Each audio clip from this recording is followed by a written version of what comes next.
नमस्कार, मैं प्रशांत कान्हा एडवोकेट आपका अपने red law legal awareness channel पर स्वागत करता हूं। और आज मेरे साथ हैं माननीय इलाहाबाद उच्च न्यायालय के अधिवक्ता श्री निखिल कुमार जी। सर, आपका चैनल पर स्वागत है।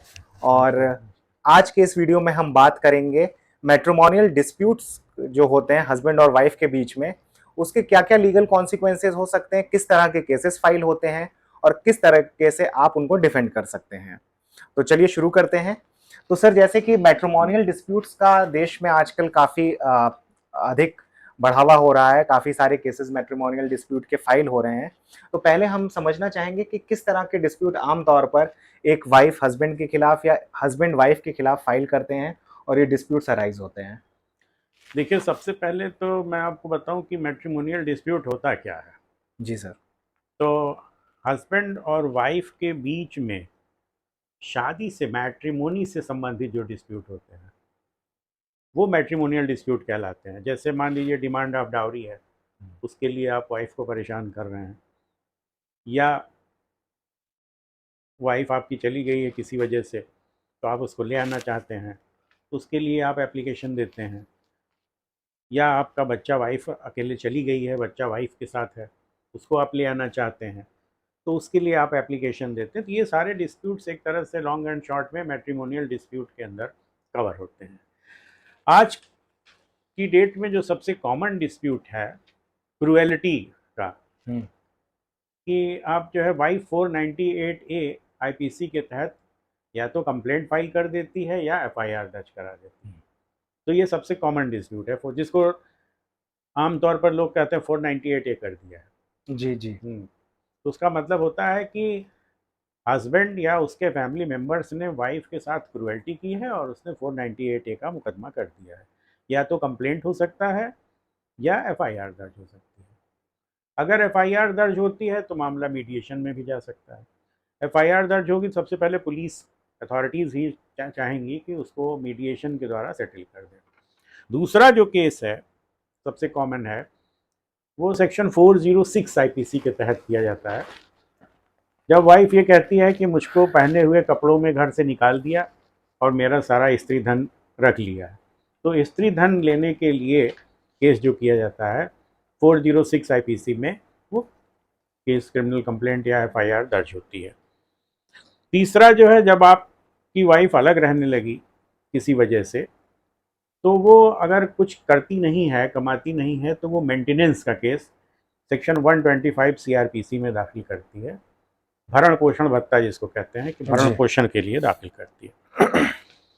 तीसरा, आज की डेट में जो एक नया एक्ट आया 2006 में, डोमेस्टिक वायलेंस एक्ट, उसके तहत सेक्शन 12 में वाइफ एप्लीकेशन फाइल करती है, जिसमें वो कई तरह के रिलीफ क्लेम करती है। एक तो रेजिडेंस के लिए क्लेम करती है जो सेक्शन 19 में है, कि अगर मान लीजिए उसको, वाइफ को बाहर निकाल दिया गया है, जी सर। तो वो रेजिडेंस के लिए, कि हमको रहने के लिए अपॉर्चुनिटी दी जाए उसी घर में जिसमें कि उनका हस्बैंड रहता है। तो पहला तो ये हो गया। दूसरा, वो जो है apart from section 125 CrPC, for the time being monetary relief claim कर सकती है मेंटेनेंस के लिए, वो सेक्शन 20 में है। तीसरा जो रिलीफ क्लेम करती है, वो करती है कस्टडी ऑर्डर। मान लीजिए बच्चे को हस्बैंड ने रख लिया है, तो बच्चे की कस्टडी के लिए भी एप्लीकेशन फाइल करती है कि हमको बच्चे की कस्टडी दिया जाए। ये जो है सेक्शन 21 में आ जाता है। उसके बाद में अगर मान लीजिए आपने उसके साथ वायलेंस किया, क्रुएलिटी किया है, तो कंपनसेशन के लिए भी क्लेम कर सकती है। ये सारी चीज़ें वो डोमेस्टिक वायलेंस एक्ट के तहत क्लेम कर सकती है। इसके अलावा वो जो है, अगर अपॉइंटमेंट ऑफ गार्जियन के लिए भी एप्लीकेशन फाइल कर सकती है। अगर मान लीजिए कि हस्बैंड किसी वजह से नहीं है और उसके बच्चे को उसके इन लॉज ने रख रखा है, तो वो एप्लीकेशन देगी कि नहीं, मुझे मेरे बेटे का गार्जियन अपॉइंट किया जाए या बेटी का गार्जियन अपॉइंट किया जाए। इसके अलावा डाइवोर्स केस बहुत कॉमन है जो कि इसके तहत कवर होता है। आज की डेट में एक मेंटल हेल्थ केसेस भी दाखिल हो रहे हैं, और इसी के साथ साथ प्रॉपर्टी डिस्प्यूट भी तमाम तरह के दोनों पार्टियों के बीच में आते हैं। जो ये सारे डिस्प्यूट जो है मैट्रिमोनियल डिस्प्यूट के अंदर कवर होते हैं। तो सर, अभी आपने बताया इतने सारे तरह के डिस्प्यूट्स होते हैं, मुझे तो लग रहा है कि ये 1 डजन के अराउंड केसेस एक हस्बैंड वाइफ के बीच में इनिशिएट हो जाते हैं। अगर हस्बैंड और वाइफ के बीच में डिस्प्यूट अराइज होता है। तो सर इसमें ये भी देखने को आता है कि जब 498 ए का केस होता है क्रुएल्टी को लेकर के, तो इसमें जो हस्बैंड है उसके साथ साथ उसकी family, immediate family, parents, sister और साथ साथ कई बार डिस्टेंट फैमिली, चाचा, मामा, इन लोगों के ऊपर भी चार्जेस लग जाते हैं। तो सर ऐसे में एक क्विक रेमेडी के फॉर्म में क्या स्टेप्स लेना चाहिए हस्बैंड की फैमिली को या फिर हस्बैंड को? कोर्ट के थ्रू क्या रिलीफ मिल सकती है और फर्स्ट जो रिस्पॉन्स होना चाहिए वो क्या होना चाहिए?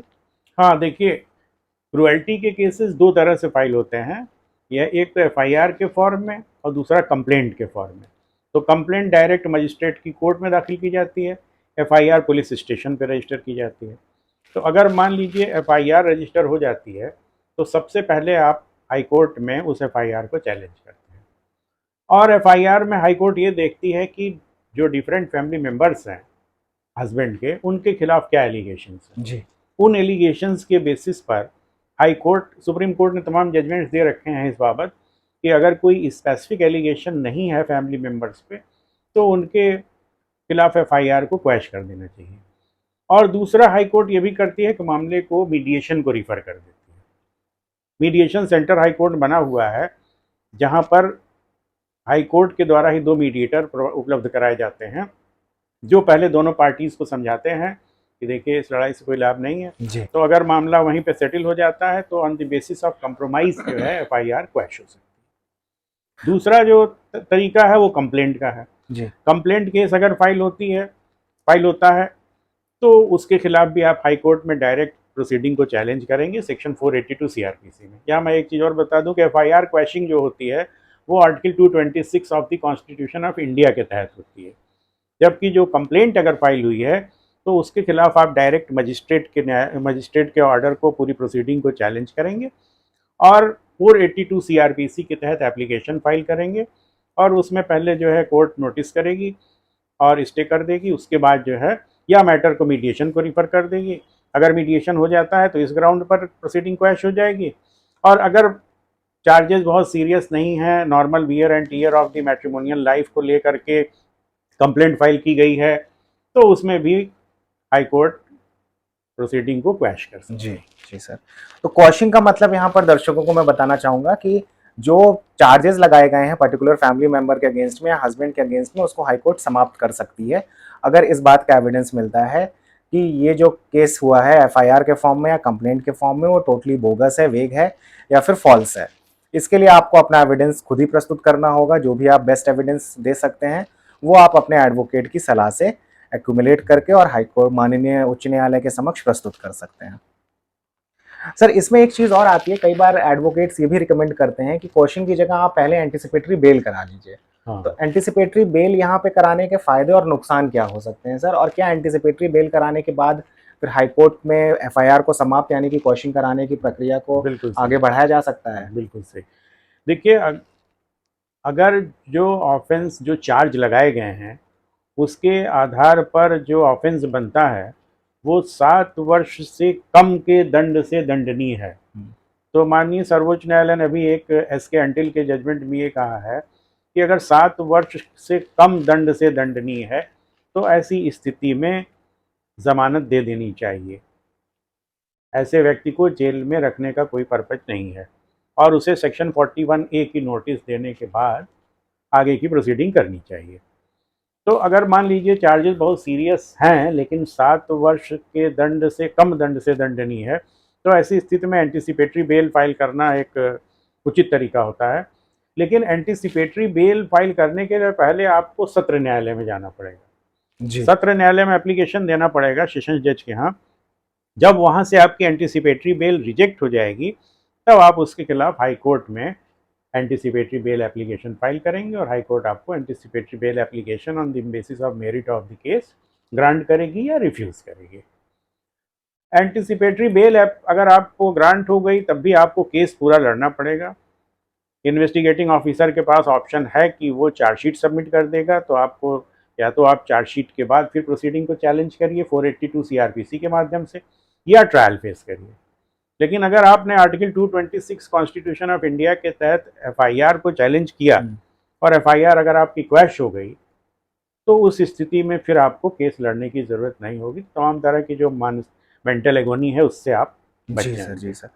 तो इसमें ये है सब ओवरऑल कंक्लूजन कि अगर हम एफआईआर को क्वैश कराने के लिए या कंप्लेंट को क्वैश कराने के लिए माननीय उच्च न्यायालय के समक्ष अपनी याचिका दर्ज करते हैं, तो मीडिएशन के थ्रू या तो आपसी कॉम्प्रोमाइज के थ्रू मैटर सेटल हो सकता है, या फिर जो है कोर्ट मेरिट के बेसिस पे भी जिन लोगों के खिलाफ चार्जेस नहीं बनते, अगर बोगस केस फाइल किया गया है वाइफ के द्वारा, तो वो क्वैश हो सकता है। तो सर इसमें अगला ये क्वेश्चन है हम लोगों का कि जब ये सारे डिस्प्यूट्स होते हैं तो इसमें कहीं ना कहीं बच्चों को बहुत परेशानी होती है। तो इसमें चाइल्ड कस्टडी को लेकर कुछ लोग रिकमेंड करते हैं कि आप हेबियस कॉर्पस फाइल कर दीजिए, कुछ लोग गार्डियंस एंड वार्ड्स एक्ट में जाना प्रेफर करते हैं। तो इसमें से कौन सी रेमेडी कब इस्तेमाल करनी चाहिए और कौन सा रेमेडी एक बेटर सॉल्यूशन है? देखिए, हेबियस कॉर्पस पिटीशन तब फाइल की जाती है जब कोई कॉर्पस यानी कोई पर्सन या कोई बॉडी इलीगल डिटेंशन में हो। अगर आपका बच्चा हस्बैंड या वाइफ के साथ रह रहा है, अपनी मर्जी से रह रहा है, तो उसको इलीगल डिटेंशन नहीं कहा जा सकता जी। तो ऐसी स्थिति में हेबियस कॉर्पस पिटीशन तो मेरे ख्याल से मेंटेनेबल नहीं होगी। तो जो ऑप्शन अवेलेबल है वो है सेक्शन 9 गार्जियंस एंड वार्ड्स के तहत अप्रोप्रिएट एप्लीकेशन फैमिली कोर्ट में दाखिल की जाए। जी। और उसमें फैमिली कोर्ट मेनली ये देखती है कि वेलफेयर ऑफ द चाइल्ड किसके साथ ज़्यादा है, फादर की फैमिली के साथ या फादर के साथ या मदर की फैमिली के साथ या मदर के साथ। तो उसी के बेसिस पर फैमिली कोर्ट यह आदेश करती है कि बच्चा किसकी कस्टडी में रहेगा। तो इस केस में Paramount consideration is the welfare of the child. इसमें सर कई बार ये देखा जाता है कि जो मैट्रिमोनियल डिस्प्यूट्स अराइज होते हैं वो लॉन्ग पेंडेंसी के चलते कई बार जब केस शुरू में ही मीडिएशन में जाता है तो कई बार पार्टीज एग्री नहीं करती सेटलमेंट के लिए, या फिर वो अनकॉन्क्लूडेड रह जाता है।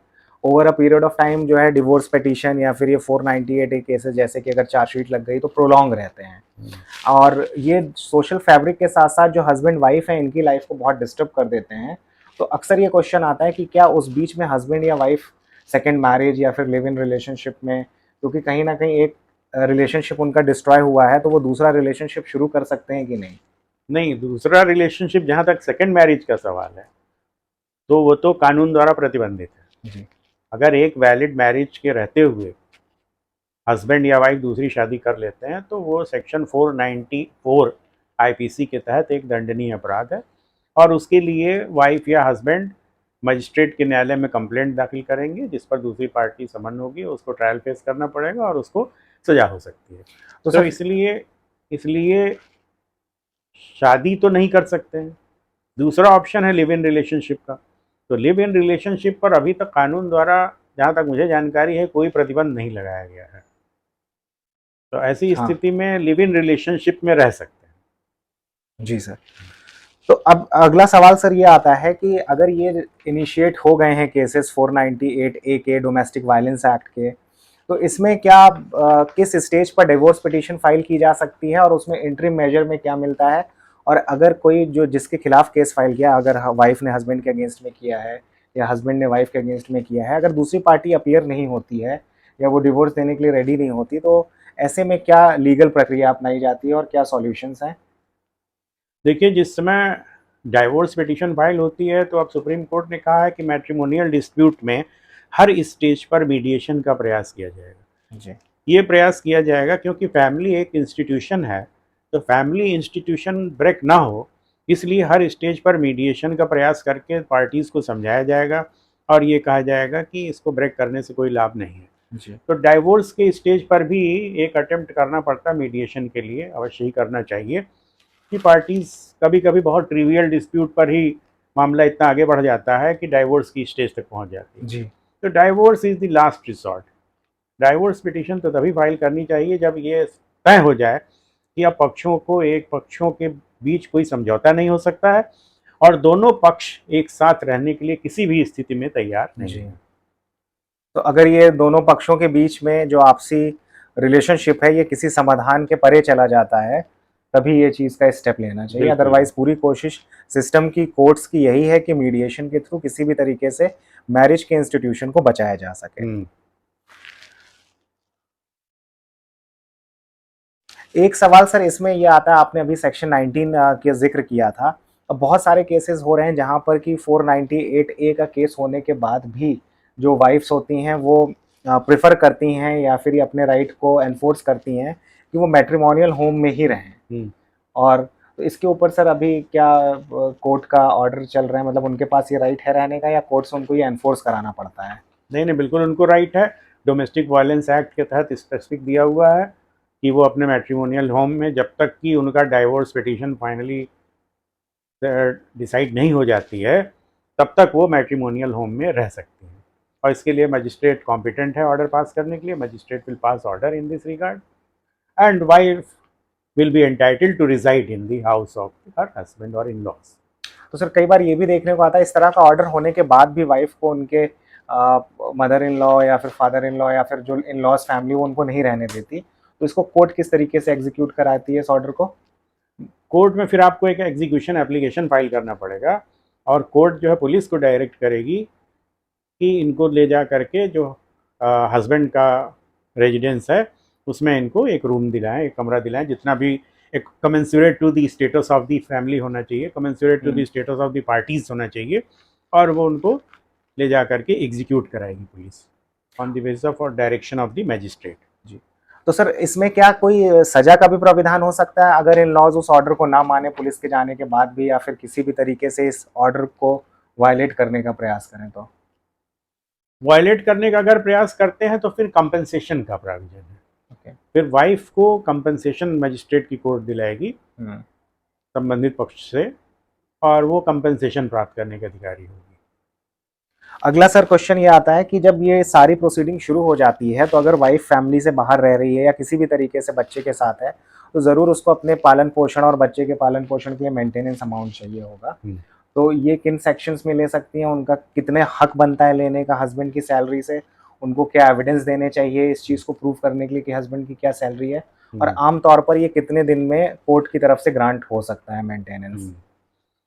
मेंटेनेंस का एक तो प्रोविजन है डोमेस्टिक वायलेंस एक्ट के तहत, इंटरिम मेंटेनेंस जी, और दूसरा जो प्रोविजन है वो सेक्शन 125 सीआरपीसी में मेंटेनेंस का प्रोविजन है। सेक्शन 125 सीआरपीसी की एप्लीकेशन जब फाइल करेंगे तो उसकी दो कंडीशंस हैं। Number 1, wife is not able to maintain herself, अर्थात वाइफ के पास कोई अपने आय का स्रोत नहीं है जिससे कि वो अपना जीवन यापन कर सके। और दूसरा,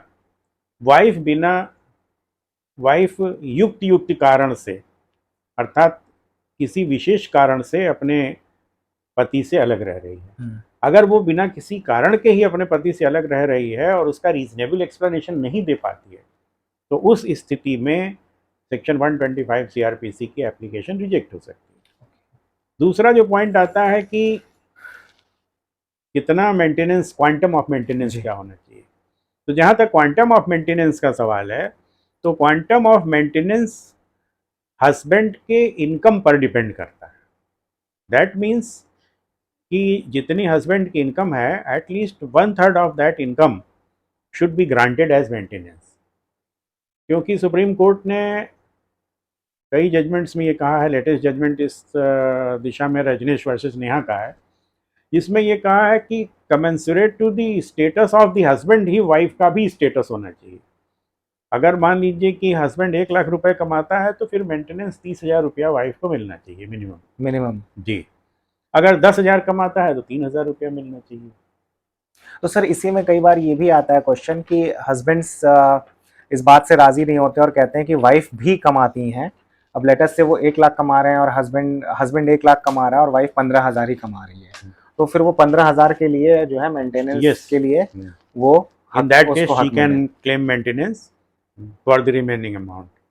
तो सर जैसे 125 में उन्होंने मेंटेनेंस ले लिया वाइफ ने, तो उसके साथ साथ क्या फिर वो डोमेस्टिक वायलेंस एक्ट में भी ले सकती हैं मेंटेनेंस? हाँ, अगर डोमेस्टिक वायलेंस एक्ट में भी मेंटेनेंस मिल गया है तो फिर वो जो 125 सीआरपीसी के तहत मेंटेनेंस मिला है उसको एडजस्ट करते हुए और फिर इसी प्रकार से अगर डिवोर्स केस फाइल हुआ उसमें अगर मेंटेनेंस मांगी जाएगी तो इन तीनों को एडजस्ट किया जाएगा कमेंसरेट टू दैट थिंग। बिल्कुल।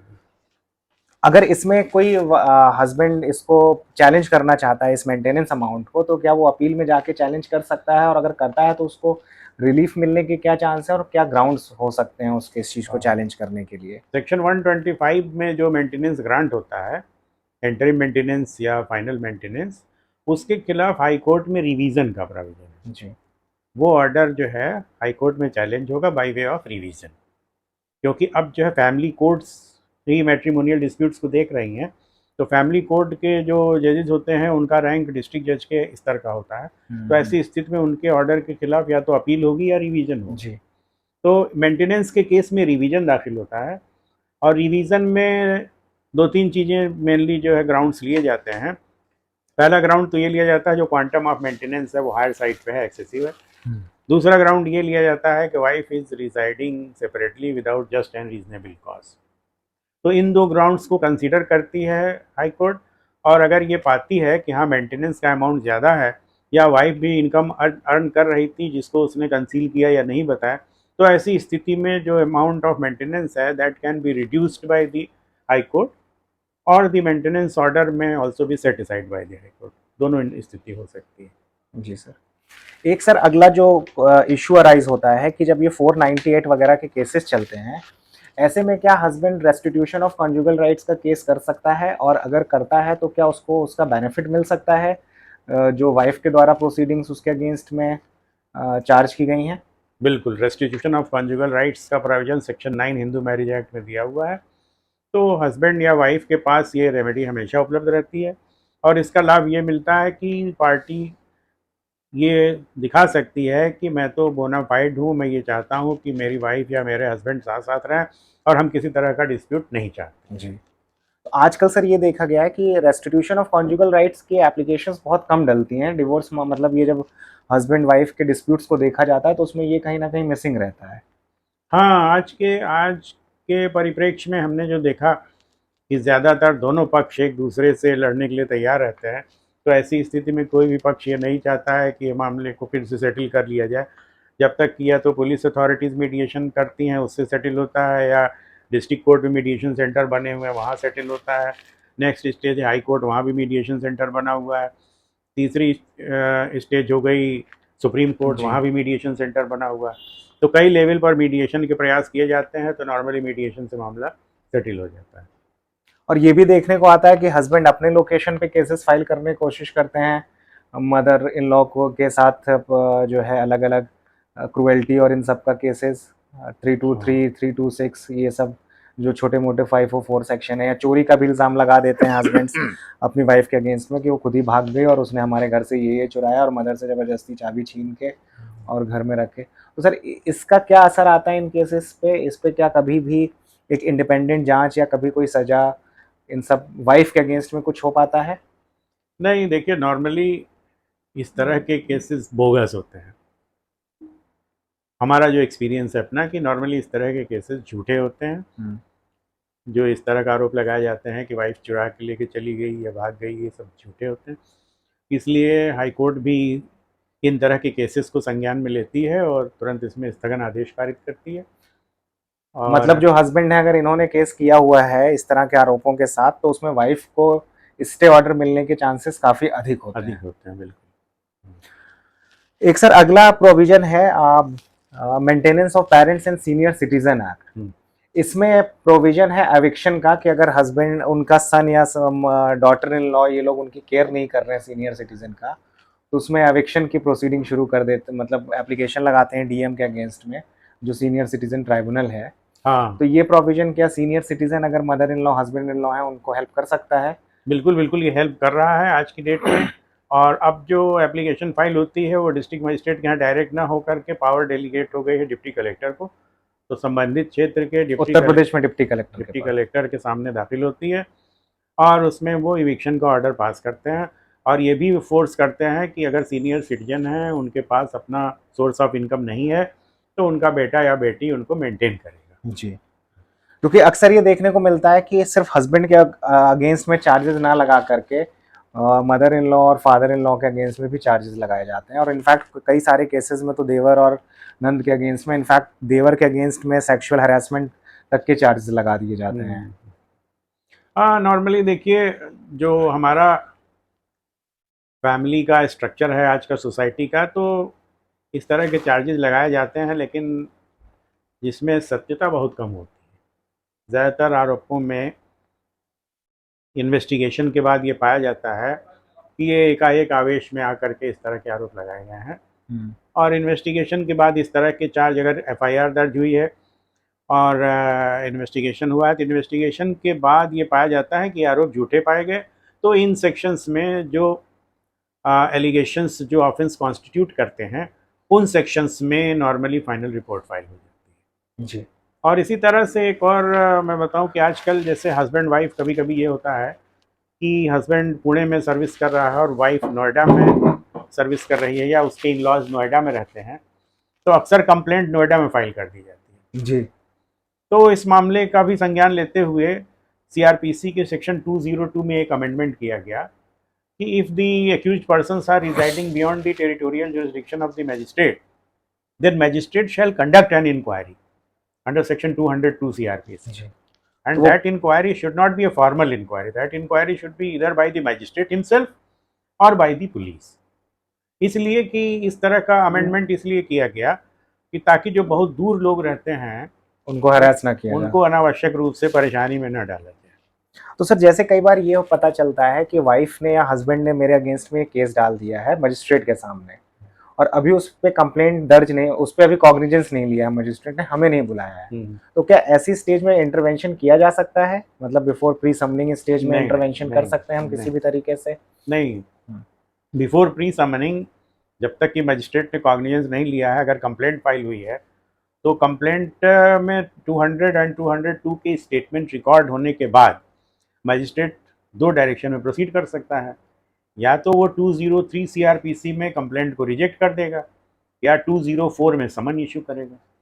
तो एक्यूज्ड पर्सन्स को लोकस तभी होता है जब मजिस्ट्रेट समन इशू कर दे, अर्थात मजिस्ट्रेट ये निर्णय ले ले कि अब इनको हम अपने न्यायालय में बुला करके इनका ट्रायल करेंगे। जी, तभी आप जो है उसमें हाई कोर्ट जा सकते हैं या फिर अपीलेट कोर्ट में जा सकते हैं उसके अगेंस्ट में, रिवीजन में या फिर 482 में। बिल्कुल।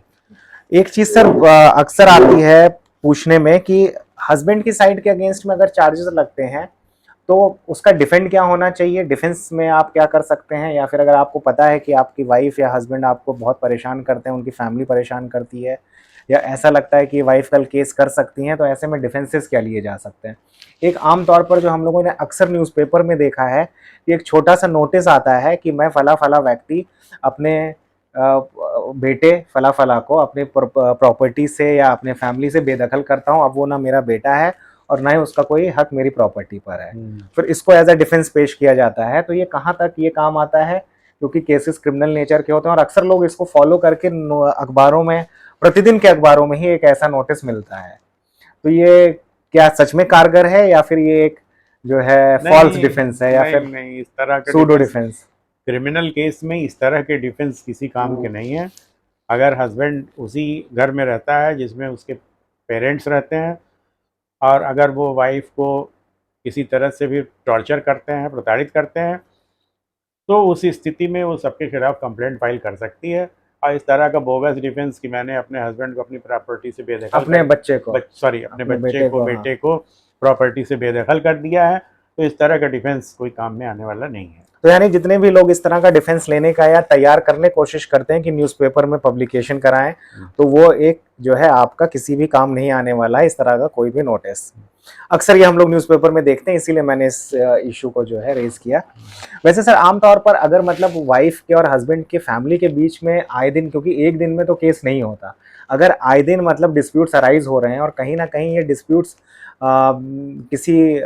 किसी भी कारण से हो रहे हैं और अक्सर अराइज हो रहे हैं, तो इसके बारे में कहाँ शिकायत कर सकते हैं हस्बैंड, या फिर उनको डॉक्यूमेंट्री एविडेंस के फॉर्म में, अगर वो मान लीजिए उनका वॉइस रिकॉर्ड कर लेते हैं चुपके से, या फिर फ़ोन कॉल्स रिकॉर्ड कर लेते हैं, या वाइफ के फ़ोन से व्हाट्सएप चैट्स वगैरह निकाल लेते हैं, तो ये क्या डिफेंस में काम आता है, या फिर ये एक इलीगल तरीके से अटेन किया हुआ एविडेंस माना जाएगा, या फिर ऐसा माना जाएगा कि आप पहले से ही समझ रहे थे, आप रिजॉल्व नहीं करना चाहते थे और बेस क्रिएट कर रहे थे अपना डिफेंस क्रिएट? हाँ, अब ये जहाँ तक इस प्रश्न का उत्तर है, तो ये प्रत्येक मामले के तथ्यों एवं परिस्थितियों पर निर्भर करेगा, तो इसलिए कोई निश्चित उत्तर इस प्रश्न का नहीं हो सकता है, क्योंकि एविडेंस आप कहाँ से ले आते हैं, कैसे प्रोड्यूस करते हैं, ये तो पार्टीज की रिस्पॉन्सिबिलिटी है, they have to collect the best possible evidence in support तो एविडेंस भी मतलब बेस करेगा कि किन परिस्थितियों में आपने उसको हाँ। कलेक्ट किया था, उन दिनों की क्या परिस्थिति थी। अगर आप पहले से ही आप कॉल रिकॉर्ड या फिर घर में चुपके से कैमरा लगा के रखते हैं तो इन सबको जज अपने जो है डिटर्मिनेशन के हिसाब से ही डिटरमाइन करेंगे कि ये कितना एक्सेप्टेबल है। और हो सकता है कि ट्रायल में उसको अलग तरीके से देखा जाए और अपील में अलग तरीके से देखा जाए। तो डिफेंसेस आपको अपना खुद देखना पड़ेगा, इसके बारे में कोई लीगल एडवाइस नहीं दी जा सकती है कि आप क्या करते थे। लेकिन हाँ, अगर आप उसको अपने इन लॉज को कम्युनिकेट कर रहे थे प्रॉब्लम को बार बार, तो डेफिनेटली वो बाद में एज अ डिफेंस, तो वो डिफेंस या फिर एज अ चार्ज को प्रूव करने के लिए यूज होता ही देखा जाता है। तो सर ओवरऑल तो इतने ही तरह के डिस्प्यूट्स होते हैं और ओवरऑल सॉल्यूशन यही है कि सरकार का और कोर्ट्स का प्रयास यही है कि मीडिएशन के थ्रू मैटर को सेटल किया जा सके। एक ही इशू और आता है सर कि ये जो मैट्रिमोनियल डिस्प्यूट होते हैं उसमें जो वाइफ होती हैं उनके पास फाइनेंशियल प्रोग्रेस यानी फाइनेंशियल कैपेसिटी नहीं होती केस को लड़ने के लिए। तो इसके लिए उनको क्या लीगल सर्विसेज अथॉरिटी के थ्रू जो सरकारी वकील मिलते हैं उनकी मदद लेना चाहिए, और अगर वो खुद भी प्रेजेंट होना चाहे तो हो सकते हैं? बिल्कुल बिल्कुल। मैट्रिमोनियल डिस्प्यूट में तो फैमिली कोर्ट एक्ट में ये प्राविधान दिया हुआ है कि उसमें एडवोकेट्स की ज़रूरत नहीं है, पार्टीज अपने केस को खुद प्लीड कर सकती हैं।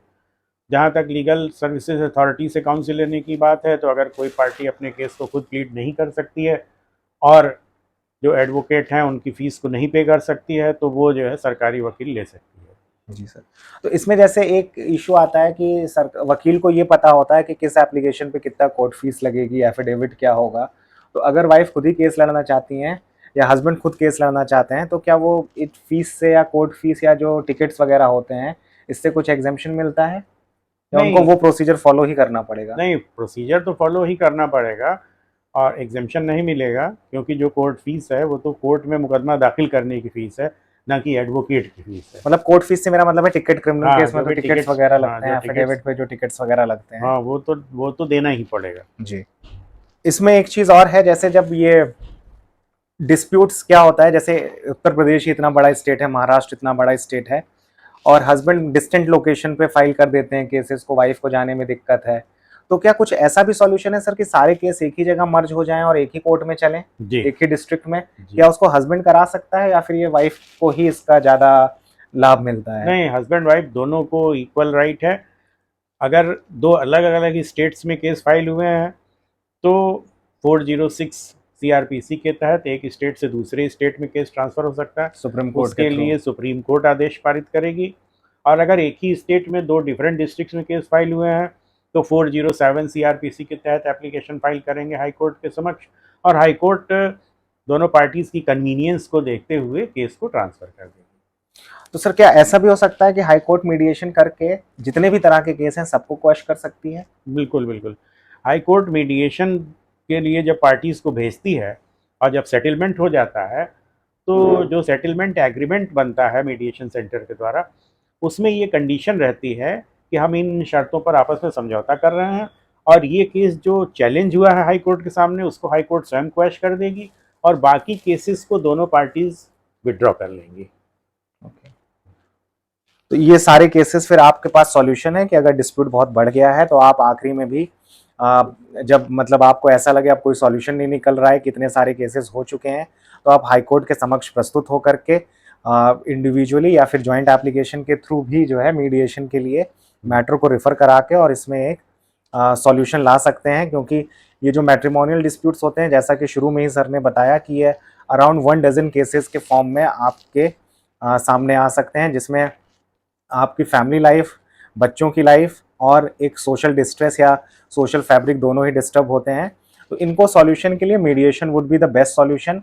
ट्रेंड मीडिएटर्स हैं हाई कोर्ट में, सुप्रीम कोर्ट में, डिस्ट्रिक्ट कोर्ट्स में, इनकी मदद के थ्रू आप जल्दी से जल्दी मैट्रिमोनियल डिस्प्यूट्स को सेटल करने का प्रयास करें और आगे अपनी लाइफ को राजी खुशी आगे बढ़ाएं, एंजॉय करें। Thank you so much for watching this video. अगर वीडियो अच्छा लगे तो प्लीज़ लाइक करें। Thank you so much sir for giving time. Thank you.